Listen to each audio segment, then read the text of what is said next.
Assalamualaikum warahmatullahi wabarakatuh. Bismillahi alhamdulillah wa la hawla wa la quwwata illa billahil aliyyil azim. Ashhadu an la ilaha illallah wahdahu la syarika lah wa ashhadu anna Muhammadan abduhu wa rasuluh la nabiyya ba'dah. Allahumma salli wa sallim wa barik ala sayyidina Muhammadin wa ala alihi wa sahbihi ajma'in, amma ba'du. Yang kami hormati para ulama, para ustadz, hadirin hadirat, bapak-bapak, ibu-ibu yang dimuliakan Allah subhanahu wa ta'ala. Alhamdulillah, Allah subhanahu wa ta'ala masih memberikan kesempatan kepada kita, masih memberikan kekuatan kepada kita, masih memberikan kemudahan kepada kita, sehingga kita masih bisa melaksanakan salat maghrib secara berjamaah. Kita lanjutkan dengan majelis taklim. Ini semata-mata karena hidayah dan kekuatan daripada Allah subhanahu wa ta'ala.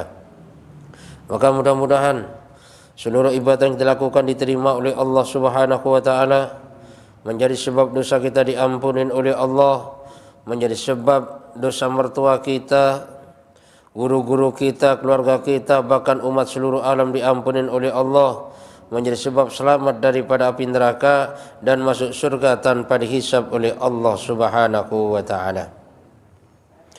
Kita lanjutkan kajian kita, bahwasanya masih di bab tentang pentingnya berbuat baik dan berbakti kepada kedua orang tua. Waruwiya an ba'di sahabati radhiyallahu ta'ala anhu annahu qala tarkud du'a'i lil walidaini yudhikul 'aisha 'alal walad.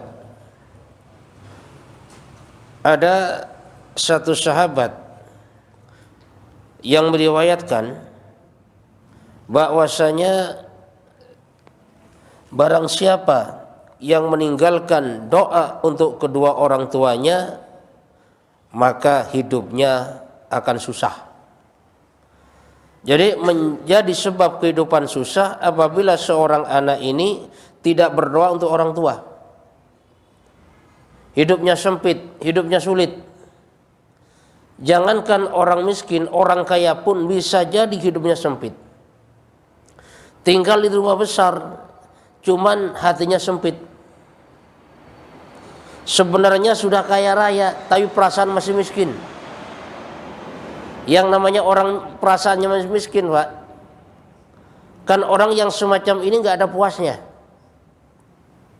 Sehingga punya satu pingin dua, punya dua pingin tiga, setelah punya tiga pingin empat.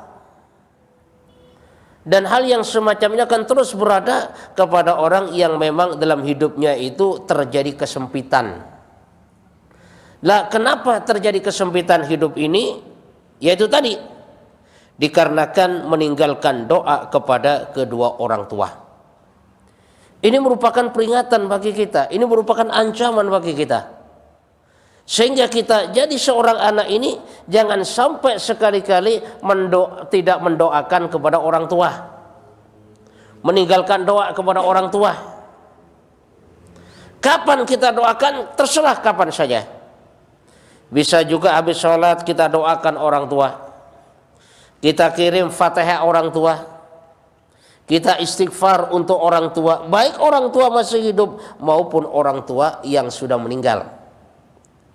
Kalau misalnya merasa hidupnya sempit, padahal gaji udah gede, jabatan sudah tinggi, tapi permasalahan selalu ada bertubi-tubi, dan hidupnya merasa menderita, hidupnya merasa sempit, hidupnya galau terus.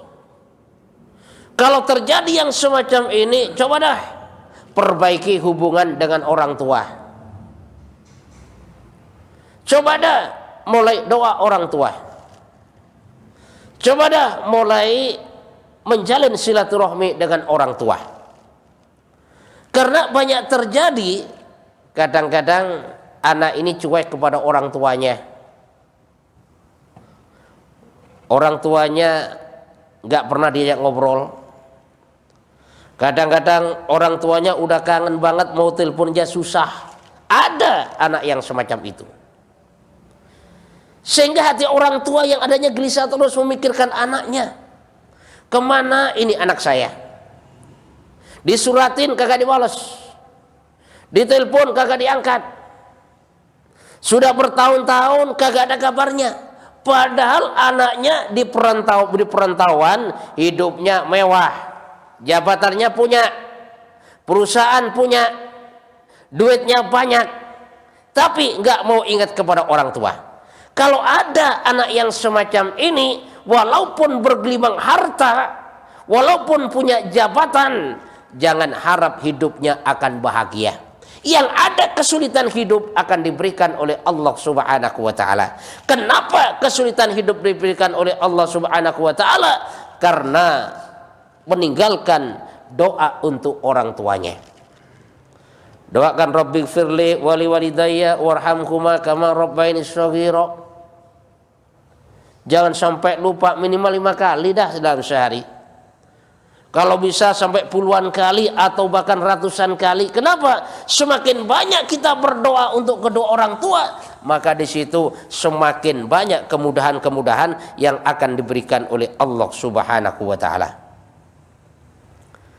Jadi seorang anak jangan sampai melupakan orang tua. Bahkan yang terjadi banyak anak nggak ada syukurnya kepada orang tua. Ada Pak satu kisah, seorang anak dikasih makan oleh tetangganya, oh terima kasihnya bukan main. Bahkan diceritakan kepada orang lain, saya tadi dikasih makan sama ibu itu, saya dikasih duit oleh bapak itu. Bahkan kebaikan-kebaikan orang diceritakan kepada orang lain. Padahal ngasih makannya cuma sekali doang. Tapi sudah dibanggakan kepada orang lain. Tapi ibunya yang tiap hari ngasih makan, mulai dari kecil disuapin sama ibunya. Udah gede minta apa diturutin sama ibunya. Udah gede lagi ngopi dibikinin sama ibunya. Teh dibikinin sama ibunya. Mau berangkat sekolah, sarapan sudah disiapin. Mau berangkat kerja, semuanya sudah disiapin oleh ibunya. Bahkan dia nggak punya duit, dikasih oleh bapaknya. Kamu perlu berapa duit dah? Sekian Pak, dikasih oleh bapaknya. Tapi ternyata anak tadi tidak pernah berterima kasih kepada orang tuanya. Padahal orang tua yang ngasih tiap hari.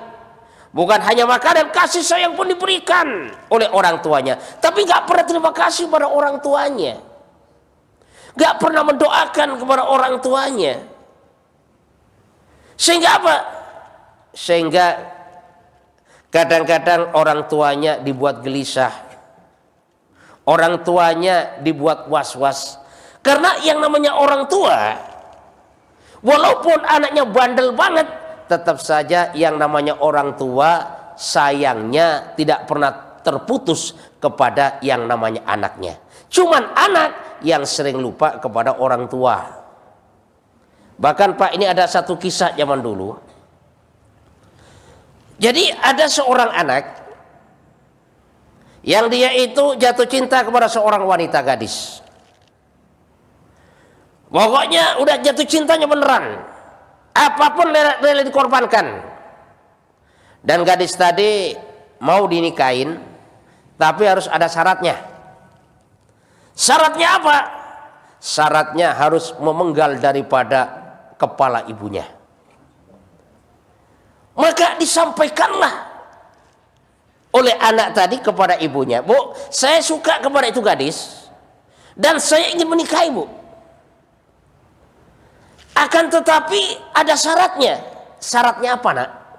Udah katakan sama ibu. Syaratnya gini, Bu. Gadis itu mau saya nikahin dengan catatan saya harus memenggal kepala ibu. Gimana kira-kira, Bu? Apa jawab ibunya? Nak, kalau memang itu sebagai persyaratan, Nak, agar kamu bisa menikahi gadis yang kamu cintai, dan itu membuat kamu bahagia, silakan penggal saja kepala ibu. Makanya demi cintanya kepada gadis tadi, akhirnya kepala ibunya dipenggal oleh anaknya.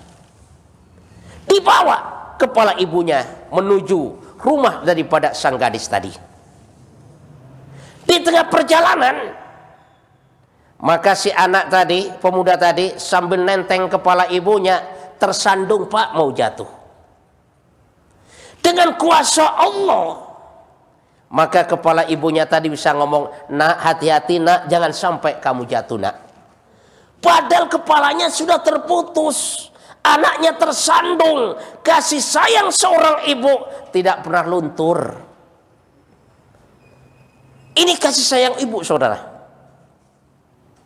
Makanya kita sebagai anak jangan sampai lupa kepada orang tua lah, mendoakan orang tua. Karena orang yang mendoakan orang tua ini akan menjadi sebab hidupnya nyaman. Walaupun miskin tapi hidupnya nikmat. Walaupun miskin tapi hidupnya senang. Kenapa? Banyak doa untuk orang tua. Berbakti kepada orang tua. Apa gunanya harta kita banyak tapi hidup kita nggak nyaman? Cuman kan kelihatannya aja, Pak. Kelihatannya hidupnya nyaman padahal susah. Banyak yang terjadi kadang-kadang naiknya mobil mewah, rumahnya mewah, tapi dalam kehidupannya serba susah. Di rumah kagak kerasan, ibarat burung dalam sangkar. Yang namanya burung, Pak, dalam sangkar kan gak tenang hidupnya. Walaupun sangkarnya itu emas sekalipun, maka yang namanya burung itu lebih baik terbang di alam bebas. Padahal sangkarnya itu emas. Itulah ibaratnya kalau seseorang ini sudah nggak mendoakan ibunya, udah nggak mau peduli kepada orang tuanya, walaupun ibaratnya punya rumah mewah, harta melimpah, maka tidak akan mendapatkan ketenangan dan kesenangan dalam hidupnya, walaupun orang di sekeliling mengatakan wah. Walaupun orang terheran-heran dengan hartanya, terheran-heran dengan kekayaannya, tapi penderitaan dalam hidupnya ini bertubi-tubi tidak pernah selesai. Kadang-kadang dia duit banyak, Pak, tapi mau makan aja tersiksa. Sehingga walaupun kaya tapi tidak bisa menikmatin kekayaan. Duit sih banyak, mau beli gulai bisa, cuman kagak bisa makan gulai. Beli duren bisa, ngeborong satu trek, cuman kagak bisa makan duren. Ini kan siksaan, Pak. Coba dah. Kenapa terjadi yang semacam ini? Jangan-jangan nggak pernah mendoakan orang tua. Kesempitan hidupnya diberikan oleh Allah Subhanahu wa Ta'ala. Nah, lalu bagaimana kok seandainya dulunya kita bukan termasuk anak yang berbakti kepada orang tua, termasuk anak yang nakal bahasanya, anak yang tidak peduli kepada orang tua, ya mungkin karena satu lain hal. Karena mungkin keadaannya bisa jadi, Pak. Makanya saya banyak melihat orang-orang merantau, kadang-kadang sampai bertahun-tahun dia nggak bisa pulang kampung. Bahkan ada juga yang orang tuanya meninggal dunia nggak bisa pulang kampung. Padahal dia anak yang soleh, padahal dia rajin ibadahnya. Kenapa terjadi yang semacam ini? Kalau kasusnya yang semacam itu, bukan anak ini tidak perhatian kepada orang tua, memang keadaannya yang harus menuntun seperti itu. Misalnya merantau di Jakarta, mau pulang ke Sumatera, kan ongkosnya mahal, nggak punya duit, hatinya tersambung dengan orang tuanya. Kadang-kadang memang ada orang yang semacam ini. Makanya kalau misalnya kita lihat ada tetangga kita sudah bertahun-tahun dia nggak pulang, nggak nengokin orang tuanya, bisa kita tanya, sudah berapa lama kamu nggak pulang? Pak, saya sudah 5 tahun Pak nggak pulang. Apa permasalahannya kamu nggak pulang?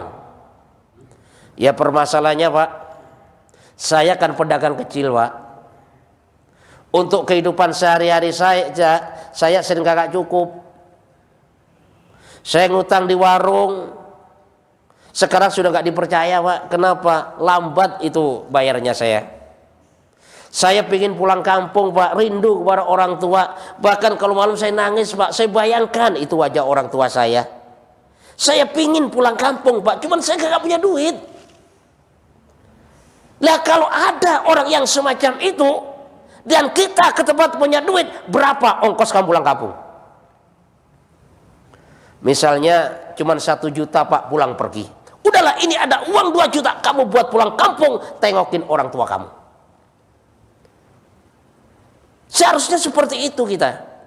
Bukan langsung, wah itu mah durhaka kepada orang tuanya. Tapi ternyata memang keadaannya seperti itu.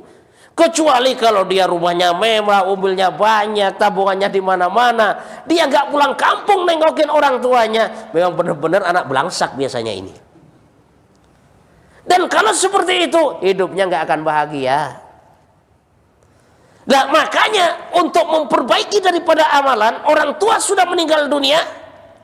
Maka sahabat tadi bertanya, wahal yumkinuhu ayyardiyahuma ba'da wafatihima? Apakah ada kemungkinan seorang anak tadi mendapat ridho kedua orang tuanya setelah kedua orang tuanya meninggal? Qila lahu bala yurdiyuhuma bisalat yasya. Iya, anak tadi akan mendapatkan ridho daripada orang tuanya dengan 3 perkara. Apa saja? Yang pertama, awwaluha ayyakunal waladu sholihan fi nafsihi li'annahu la yakunu syai'un habbu ilaihima min sholahihi. Yang pertama, menjadi anak soleh, menjadi anak yang ahli ibadah, karena itulah yang memang diharapkan oleh orang tuanya. Wasani ayasila qarabatakuma wastiqa'akuma, dan yang kedua disambung kerabat daripada orang tua, teman-teman dari orang tua. Orang tuanya punya teman, punya saudara, sambung. Wasalisu ayastaghfira lahuma wa yad'ulahuma wa tasaddaqu anhuma, dan yang ketiga istighfar untuk kedua orang tua, doa untuk kedua orang tua, dan sedekah juga untuk orang tua. Jadi inilah 3 hal yang membuat anak ini akan mendapat ridho orang tuanya, akan mendapat julukan sebagai anak soleh. Yaitu yang pertama dengan cara menjadi anak soleh. Makanya kalau orang tua kita sudah meninggal dunia, sebagai balasannya kepada orang tua, seorang anak menjadi anak soleh. Artinya apa? Anaknya ini rajin ibadah, karena ibadah anaknya ini ngalir kepada orang tuanya. Makanya orang tuanya yang rawat, orang tuanya yang ngajarin sholat, orang tuanya yang ngajarin ngaji. Nah maka jadi anak soleh ini termasuk salah satu pintu untuk bisa berbakti dan mendapat ridho daripada orang tua. Kenapa? Karena yang diharapkan oleh orang tua yaitu anak yang soleh saja. Itu diharapin. Doa anak yang soleh. Orang tua udah gak ngarepin apa-apa. Harta anak kagak diharapin dah. Semuanya kagak diharapin. Yang diharapin bagaimana anak soleh. Lah makanya kita usaha di dalam sisa hidup kita ini bagaimana kita menjadi anak yang soleh. Soleh menurut siapa? Menurut Allah dan Rasulnya. Bukan soleh menurut perasaan kita. Menjadi anak yang soleh walaupun tidak diberi nama soleh sama orang tuanya. Soleh menurut standar Allah dan Rasulnya, bukan menurut perasaan. Kan kadang-kadang dalam kehidupan kita ini, kita itu ibadah menurut perasaan.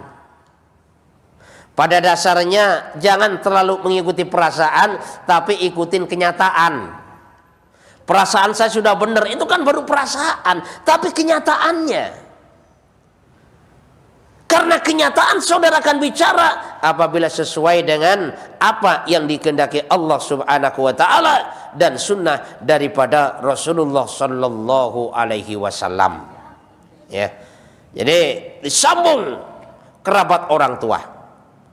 Disambung saudara-saudara orang tua. Kenapa? Karena jangan sampai kepatan obor, Pak. Makanya kalau saya rasakan sendiri, dulu waktu saya masih kecil, Pak, di kampung, itu saudara itu dekat banget. Jangankan saudara sepupu, bahkan yang sampai berapa pupu itu masih dekat banget. Masih selalu berkunjung. Padahal pada saat itu kecil saya, Pak, itu WA belum ada. HP juga belum ada tuh.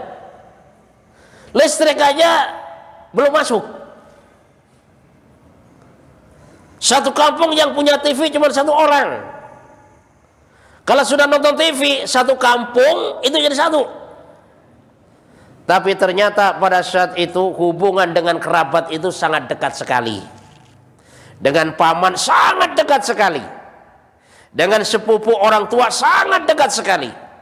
Dengan dua pupu orang tua sangat dekat sekali. Bahkan dengan teman-teman orang tua merasakan kedekatan yang sangat luar biasa. Padahal pada saat itu alat komunikasi belum secanggih sekarang. Nah, tapi sekarang yang terjadi, kadang-kadang Pak sama sepupu udah jauh. Banyak Pak sepupu aja kagak kenal. Bahkan saudara kandung saja kadang-kadang sudah berjauhan. Kalau zaman dulu lagi dekat dengan saudara bercanda, istilahnya ngobrol, udah biasa tuh. Nah sekarang yang terjadi kadang-kadang ketemu dengan saudara bukan ngobrol, masing-masing sibuk dengan HP, masing-masing sibuk dengan ini dan itu. Dan itu menandakan bahwasanya semakin lama persaudaraan ini semakin jauh, yang akhirnya walaupun saudara dekat tapi ternyata banyak yang sudah kepaten obor, istilah orang Jawa.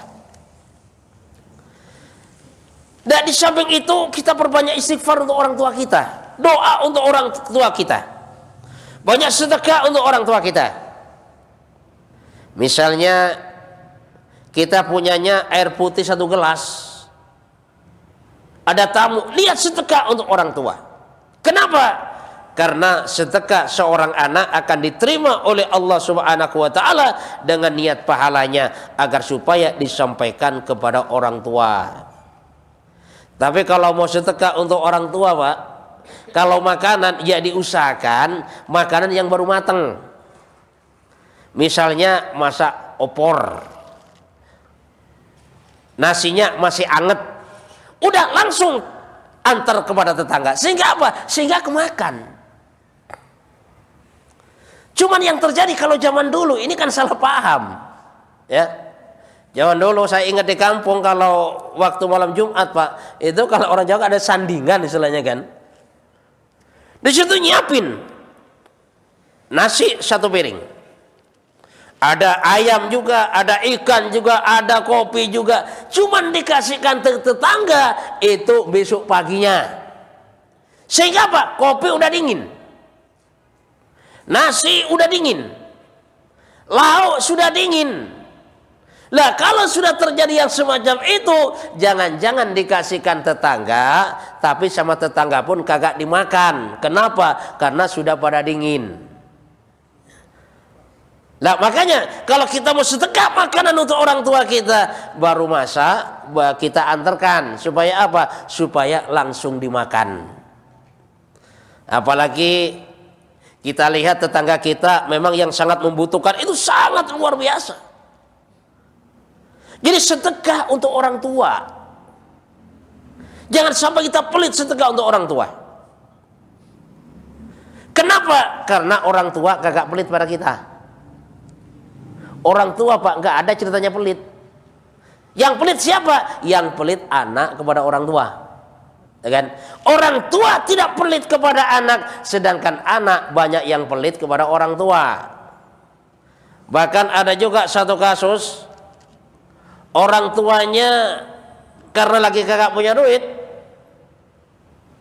minjem 100.000 sama anaknya.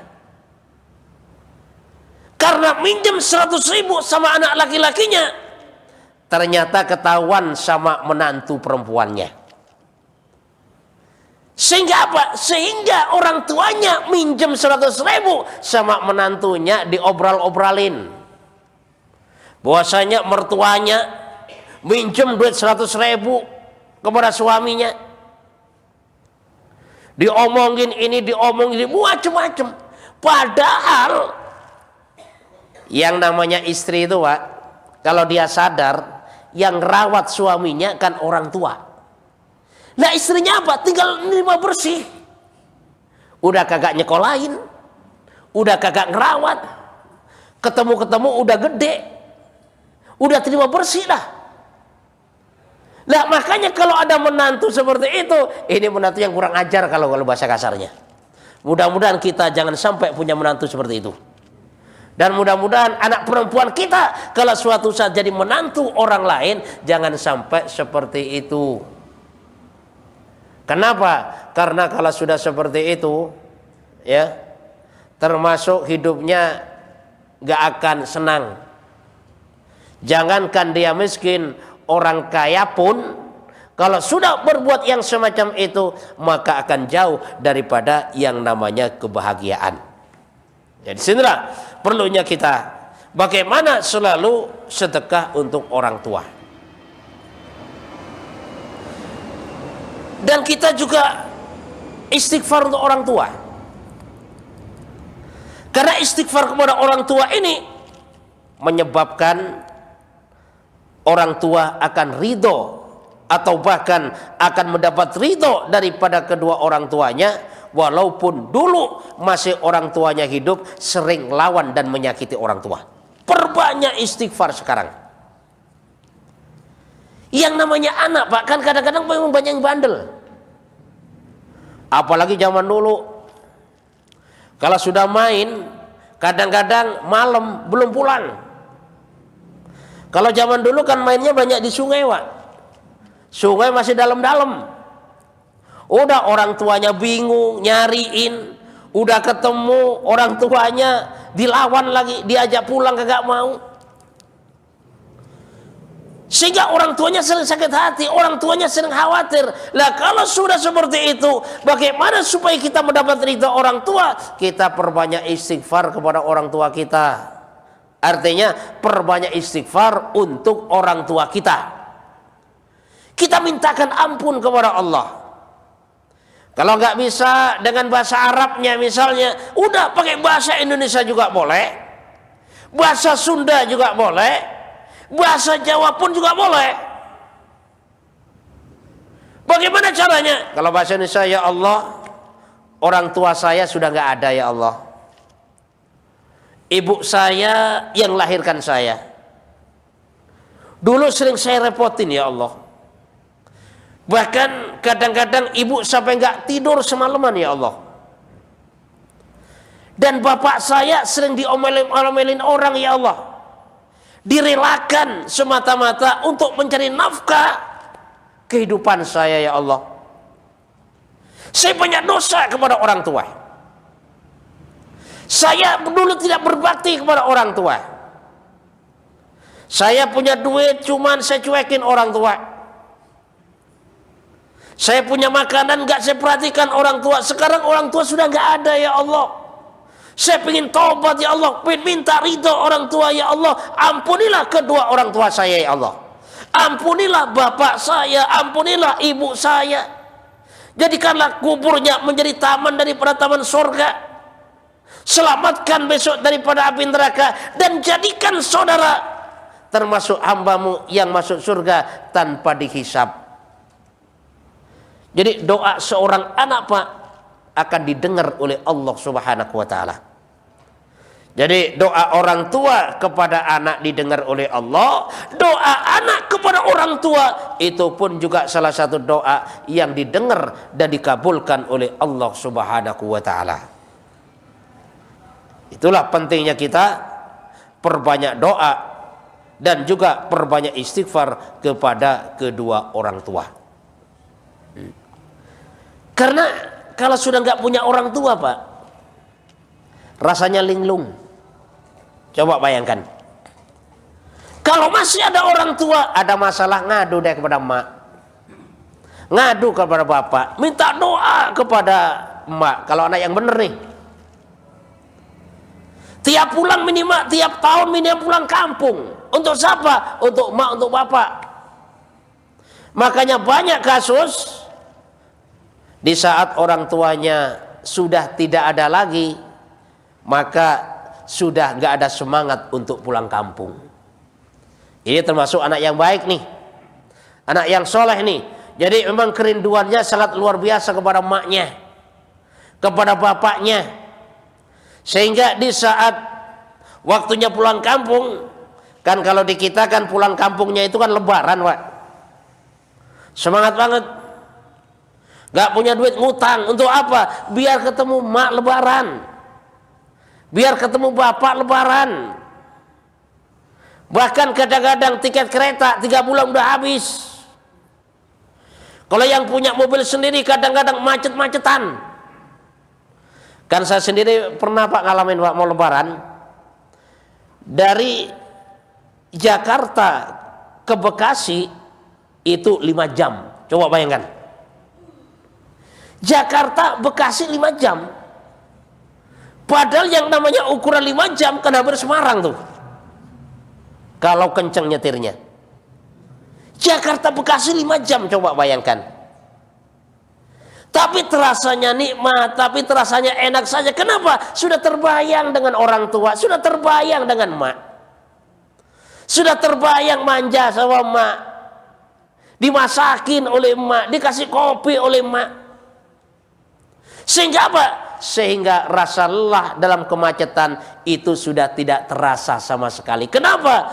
Karena sudah kebayang bagaimana nanti enaknya, asiknya, bahagianya apabila sudah ketemu emak di kampung. Makanya kalau sudah lebaran itu ya udah dah, macetnya itu kan sampai mana-mana, Pak. Jangankan di jalan biasa, jalan tol pun macet. Ya kalau jalan biasa macet kan nggak masalah, emang gratis, kagak bayar, ya kan. Kalau di tol macet, udah bayar macet, cuma dilakukan saja dan dengan perasaan senang. Kenapa? Karena kerinduan kepada orang tua. Bagaimana di hari raya bertemu dengan orang tua. Makanya itulah termasuk anak-anak yang berbakti kepada orang tua, yang sayang kepada orang tuanya, selalu datang menjenguk daripada yang namanya orang tuanya. Tapi kalau anak yang gak berbakti kepada orang tuanya, cuek, ngedoain kagak pernah.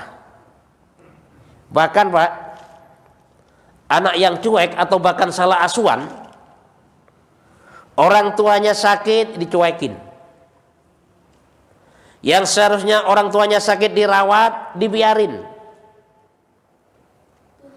Orang tuanya udah ngap-ngapan mau meninggal dunia, nalkin mah kagak. Kadang-kadang divideoin. Coba bayangkan, orang tua lagi ngap-ngapan, sekarat, Pak, divideoin. Seharusnya kan ditalkin. Orang tuanya meninggal dunia, mandiin kagak bisa.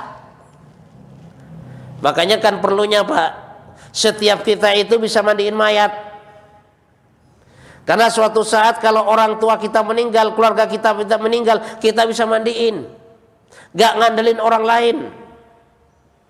Kenapa? Karena kalau ngandelin orang lain, misalnya dalam satu kampung cuma ada satu yang tukang mandiin mayat, tiba-tiba ada yang meninggal 3 orang, kan antri itu.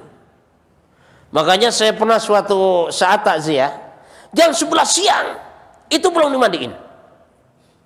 Saya tanya kepada keluarga, Kenapa mas jam sekian belum dimandiin? Apa jawabnya? Nunggu antrian pak. Yang meninggal di kampung ini 3 orang, yang bisa mengurus cuma 1 orang. Ini antrian terakhir, coba bayangkan. Lah kalau anaknya bisa memandikan mayat, memandikan bapaknya, ini kan lancar urusan. Dan kadang-kadang ada juga seorang anak karena dia salah asuhan dari kecil, gak dididik akhlak, gak dididik agama. Kadang-kadang orang tuanya disolatin, dia cuman sibuk videoin. Kan seharusnya anak ini kan jadi imam. Jadi imam saat orang tuanya disolatin, ini cuma videoin. Dan bahkan saat orang tuanya dibaringkan di pembaringan terakhir di liang lahat, seharusnya kan anaknya yang nyemplung, seharusnya anaknya yang turun ke bawah mengambil jenazah daripada orang tuanya, menidurkan di liang lahat. Kenapa? Karena itu yang terakhir menidurkan orang tuanya. Cuman yang terjadi kadang-kadang kalau anak gak berbakti kepada orang tua, gak ngerti didikan, salah didik dulu orang tuanya, maka orang lain yang turun ke liang lahat. Anaknya apa? Videoin juga. Makanya kita berharap kepada Allah Subhanahu wa taala, mudah-mudahan jangan sampai kita punya anak yang demikian. Kita berharap kepada Allah bagaimana anak kita menjadi anak yang soleh, yang perempuan menjadi yang soleha. Kalau kita punya menantu, juga menantu yang soleh dan soleha. Sehingga apa? Sehingga nanti bisa berbuat baik dan berbakti kepada orang tuanya, dan juga berbakti kepada mertuanya. Makanya dari sekarang kita didik anak-anak kita, kita arahkan cucu-cucu kita kepada agama, belajar adab yang benar. Kenapa? Karena suatu saat biar menjadi anak-anak yang mampu merawat daripada kedua orang tuanya. Karena jangan sampai orang tuanya sudah tua, tiba-tiba orang tuanya dicaci maki. Padahal Pak, Allah Subhanahu wa taala sampaikan, wala taqul lahuma uff, bicara saja itu larangan. Bahkan kok seandainya ada ucapan yang lebih ringan daripada itu pun juga dilarang oleh Allah Subhanahu wa taala. Hanya ucapan gitu aja. Misalnya, Neng, tolong Neng beliin garam. Ibu, itu nggak boleh itu, Pak. Tolong beliin anu tong. Bapak, nggak boleh itu. Nah, lalu bagaimana sifat seorang anak? Apapun yang diperintahkan oleh orang tua harus siap melakukannya selagi perintah itu tidak bertentangan dengan Allah dan Rasulnya. Tapi kalau misalnya tolong beliin bir tong buat mabuk, bapak lama kagak mabuk, ini boleh ditolak tuh. Misalnya coba ini ada duit 10.000, judi indah, siapa tahu nanti menang, kagak boleh itu. Kenapa? Karena bertentangan dengan Allah dan Rasulnya. Tapi selama tidak bertentangan dengan Allah dan Rasulnya, maka apapun perintah daripada orang tua harus ditaatin oleh seorang anak. Maka mudah-mudahan Allah Subhanahu wa taala berikan kepahaman kepada kita, dan kita niat apa yang sama-sama kita bicarakan, yang sama-sama kita dengarkan, kita niat mengamalkan dan menyampaikan kepada saudara-saudara kita yang lainnya. Subhanakallahumma bihamdika asyhadu an la ilaha illa anta astaghfiruka wa atubu ilaik. Wassalamualaikum warahmatullahi wabarakatuh.